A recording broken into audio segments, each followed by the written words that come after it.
So we now know how the playoffs and the draft are going to be run in the PWHL, and let's call it what it is: creative.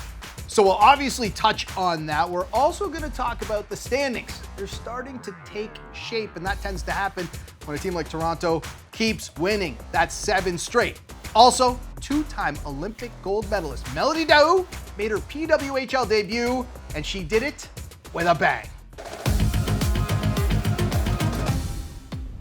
Rob Pizzo, Hailey Salvian, and Hailey, I want to jump right into it because when I saw these rules, get announced, I couldn't wait to sit here and talk to you about it. You don't ordinarily have to wait this long to find out how the playoffs are going to be run, but we did. So let's start right there. Top 4 teams in the PWHL make the playoffs, but the thing everybody's talking about, whoever finishes first gets to choose between the number 3 and number 4 teams. They get to choose their opponent. Do you like it or do you hate it? I love it. I think it's an awesome rule. I really love the fact that the PWHL is trying things a little bit differently, right? Like we had the mid-season press conference with Jana Hefford and Stan Kasten, and I kind of asked them, like, you have the jailbreak rule, you went to the 3-2-1 point system, like, is this a concerted effort by you guys to like be a little bit different and be a bit more fun? And they said, yeah, absolutely. It's kind of part of their brand of just saying, like, we're not afraid to try things that are going to make the game more entertaining. We're not afraid to tinker with rules that aren't going to inherently change the game of hockey. And I think the playoff rule is such a great way to do that, of just adding a little extra spice. Like, of course, we were going to see meaningful hockey between the top teams in the league, whether we're talking about Minnesota, Montreal, or Toronto, who are kind of 1, 2, 3 right now. But there might be a little bit more juice in that because you're trying to get the first overall spot so you can pick your opponent, whether it's the 3 or the 4. It's going to be interesting to see if a team ever actually picks like the 3rd seed, because that's the bulletin board material.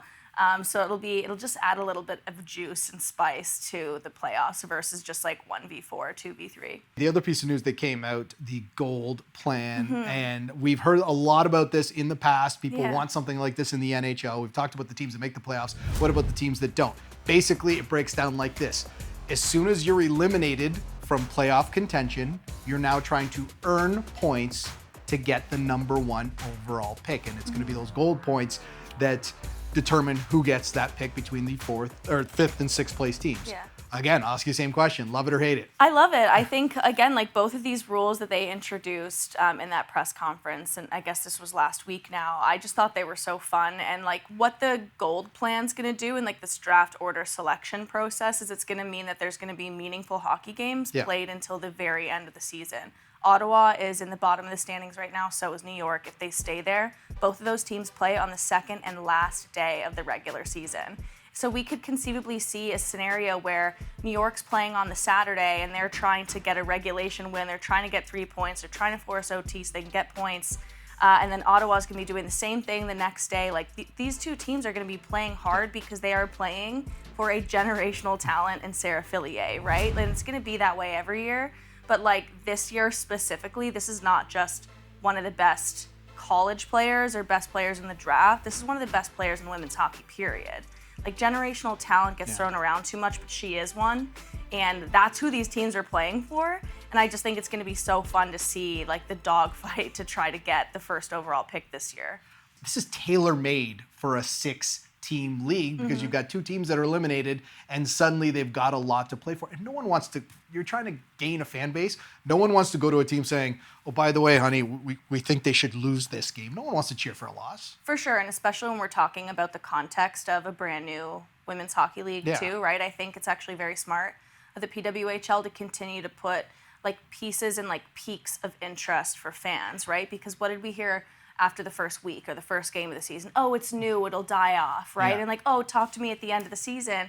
And I think the league has done a really good job of making sure that there's these high points that people can keep coming back to like keep people's interest, right? You have the first game, you have the first month of season, everything's so exciting and brand new. And then there's the Scotiabank game, which is exciting and brand new. I think in between there, it's NHL All-Star and the PWHL Showcase. Then there's going to be a big point of interest coming out of Women's World Championships. And then the final month of the season is going to be exciting again because we're going to be watching these teams try to win Sarah Fillier and also watch these teams try to win the first overall pick. So I think they've not only just made these games more meaningful, they've given themselves, and they've given their fans reasons to like keep watching even though their team is in last place. Well, you've been watching, I've been watching, we've all been watching, and we're past the midway point of the season. I wanted to ask you about the standings. And it seems as though the top 3 teams are really separating themselves from the bottom 3 teams. We all tried handicapping this thing early on, and that was just a losing cause for so many people. What team really sticks out to you, either in the top or the bottom? I'm personally feel attacked by New York because I picked them as like a dark horse contender. I thought on paper that team, they had an elite goalie in Corinne Schroeder, they still do. One of the deepest groups on the blue line. Elite talent at the top of their forward group, but also a ton of depth. And when you look at the standings, Alex Carpenter's leading the league in scoring still. Corinne Schroeder is one of the best goalies in the league. Ella Shelton's one of the best offensive defenders in the league, and yet they have 2 regulation wins, 6 regulation losses. That is the lowest amount of wins, most regulation losses in the league. They have I think the second fewest goals against in the league, or goals for in the league, and the most goals against.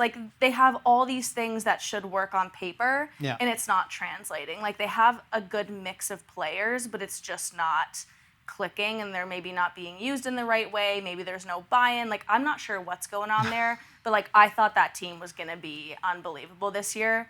So maybe I'm feeling just a little bit hurt by New York. You think they're doing it just to you? Yeah, and obviously Toronto's a big one.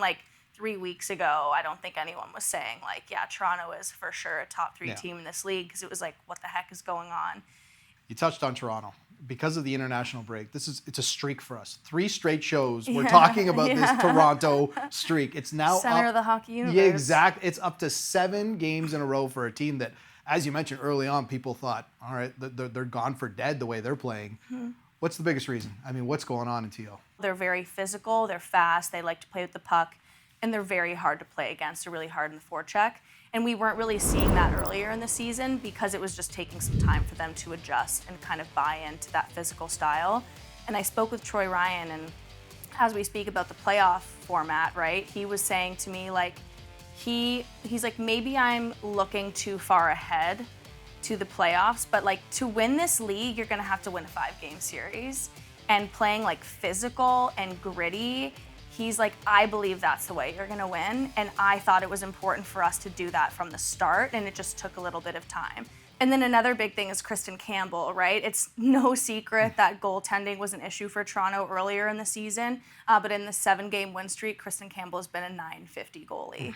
She's been unbelievable. That's 2 shutouts as well. So she's been locked in. That's helped. And they're also getting scoring from people not named Natalie Spooner. Spooner has still been on fire. She still leads the league in goals, I believe. But Sarah Nurse is getting on the board. And Blair Turnbull's getting on the board. Renata Fast, Emma Malte, Hannah Miller. People from up and down the lineup are scoring for Toronto, and everything just seems to be coming together for them. Everything Spooner does goes in the net, though. I mean, this week she scored just by standing in front of the net, and it went off her skate. But that's what she does so I know. well, right? I mean, I understand, but I mean, it's just when things are going in the net. It's the Spooner net front presence. It's absolutely going unreal. in. One more thing before we go. Melody Daou, who, anyone who's followed women's hockey over the years knows exactly who that is. She hasn't been part of the league for personal reasons. Signs that 10-day contract with Montreal. Immediately gets put on the first line with, Marie-Philippe Poulin, who she's pretty familiar with. For sure. Ends up scoring the game-winning goal. This just felt good to watch, didn't it? Yeah, absolutely. I was actually in Montreal last week, and I was watching practice, and I was like, wait a second. Yeah, I know her. That's Poulin and Stacy, and that's Melody Daou. And then she came out and spoke. And it was all in French, and my French is not great, but I did understand. She said "à demain," which was tomorrow. I was like, wait a second, is she playing tomorrow? And it was just really exciting as somebody who covers the game, but is also just a fan of women's hockey. I mean, Melody Daou, I still think about her shootout move from the 2018 Olympics. I know Canada lost that game, but she's unbelievably talented, and I know it's been, we haven't seen her play much for Team Canada or in this league since the 2022 Olympics for personal reasons, as you said, Rob. So I think it's just nice to see Melody Daou back on the ice and doing what she does. And it was such a great reminder of this is an elite talent. That set play goal that she scored off the face-off play from Marie-Philippe Poulin, that, it was the Poulin to Daou combo was just yes. That's why you were put on that line. Questionable defense, in my opinion, but still but 2 people. That's what those 2 have done their whole careers together, from the C-Dub to the national team. Like the Poulin Dao chemistry has been unmatched. So it was like really nice to see that in the PWHL. So like we said, teams definitely making statements now. We're starting to see the standings take shape, and we got you covered here on CBC. If you want to keep watching PWHL hockey, our next game Saturday, March 16th, New York at Minnesota, 4:30 Eastern time is puck drop there. You can watch it on CBC and CBC. Jem, Hailey, thank you as always. Before we go, we love doing this. We mic up players just to hear their personalities, and we see it all the time. And this week, this is one of my favorites that we've had thus far. We're going to leave you with this. Ella Shelton, mic'd up. You're beautiful. You're more beautiful. Hey, cameras. Mag check. It's always a game for me to figure out if I hit anybody. Oh, hello. Oh, Abby, if you wanted attention, just come closer to the mic. What? Do you want camera time? In the words of our good friends, Nickelback, let's burn this place to the ground, ladies. Okay, inspirational. I feel like Goalie World's like its own like thing, you know? I know. Like, as much as I'd love to be a part of it, I'm not a goalie. You're not a goalie, but Yeah. you are kind of a part of it because you're a defenseman. Well, that's very kind of you. I'm a goalie. I just really wanted to be a part of Goalie World.